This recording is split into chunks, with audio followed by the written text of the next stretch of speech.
One of the biggest misconceptions in recording is that you should only track what you could realistically play live, but the truth is, most of the music you already love doesn't follow that rule at all, and that's exactly why it sounds the way it does. Since this question comes up so often, I wanted to address it properly in a video rather than through scattered replies. By the end, I hope it will be clear why asking, well, how do you play this live, is a wrong question to begin with. Firstly, the key thing to understand is that live and studio are two completely different mediums. They're not supposed to be the same, so what works well in one can be unnecessary or even counterproductive in the other. I see a lot of conflation between techniques used in the studio compared to live, or vice versa, which leads to people to ask why they aren't used interchangeably, without realizing there's often no need to, because a technique exists to serve a specific purpose in its own context. Take the idea of doubling guitars, for example, as it's a very common one that always comes up. When you see a video of a producer going over the 6 or so rhythm guitar tracks that make up one part of a song, would you then think, well sure, but who has 6 spare people to play that part live? If so, you're asking the wrong question because you're not understanding why this technique is being done in the recording process to begin with. The reason you double guitars, generally speaking, is to create stereo width. It makes everything sound bigger and more immersive, especially on headphones or small speakers, by filling out the entire stereo field.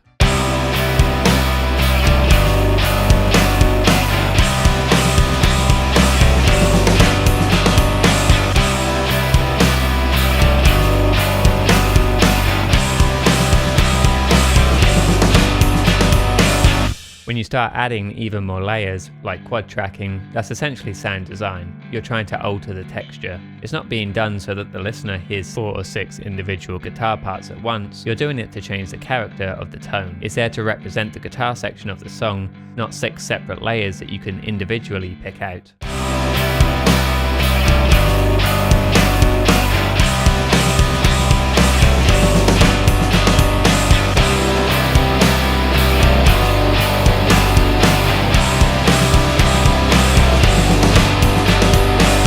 You can have a single guitar track, just like in a live situation, but it will sound completely different because the environments aren't the same. On stage, you're playing through an amp, which is then mic'd and sent through the desk to the PA. Naturally, this will sound far more impressive in the room because of the acoustics, the power of the PA, the way sound bounces around, and many other factors. Yes, it's one person playing one guitar part, but it's the environment that changes everything. In the studio, listening through headphones or monitors is a far more direct, isolated experience. They're simply not comparable. I think this confusion often comes from people approaching layering with a live performer's mindset. Layering isn't as common in live performance simply because there's little need for it. If you had 6 guitarists on stage, all playing the exact same part, it would be fairly redundant, and I doubt a sound engineer would be thrilled either.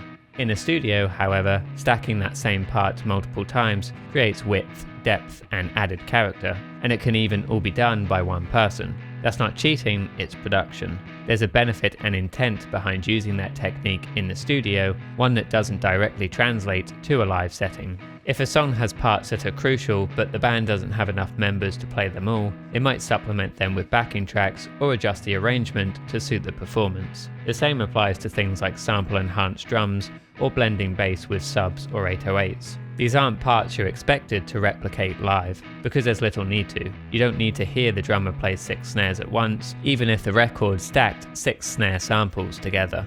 The point is, you don't actually know how many layers you're hearing. All you perceive is the snare sound as one. That sound could be a blend of the live snare with samples, entirely sample-based, or just a live snare on its own. You'd only know for sure if you had the multitracks, but the key is that you're hearing the snare sound, not every single layer that went into creating it.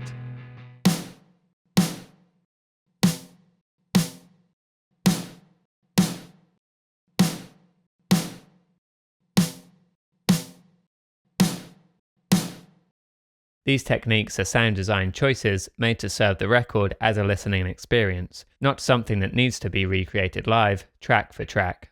This leads me to my third point. Most people, unless they already have a good understanding of production, don't realize how many layers are hiding in professional mixers. And no, this isn't a modern phenomenon. It's been happening ever since multi-track recordings became the norm, gradually increasing as the number of tracks and channels grew on newer tape machines and consoles, and then into the digital era. While many older records from the 50s and 60s may feel closer to what could be played live, this wasn't due to any staunch belief that it was the right way, it was mostly a limitation of the equipment at the time. You don't have to look far to find examples of massive track counts from those eras and beyond. Pet Sounds by the Beach Boys, released in 1966, is an obvious example, containing far more layers than the band could have realistically recreated live. By the 80s and 90s, this approach became even more common. Nevermind famously had Butch Vig trick Kurt Cobain into recording multiple vocal takes and guitar tracks. I don't know how I got Kurt to do all those guitars. I think I kept saying, I think I was lying, basically saying, there's a problem with the track, it didn't record properly, or it's out of tune or something. With 6 used in some songs for the rhythm guitars alone. So we ended up with the clean track and 5 guitar tracks. So these are the 2 Mesa tracks. Here's the 2 Basement tracks. Here's the super grunge track. It's pretty grungy. Put them all together.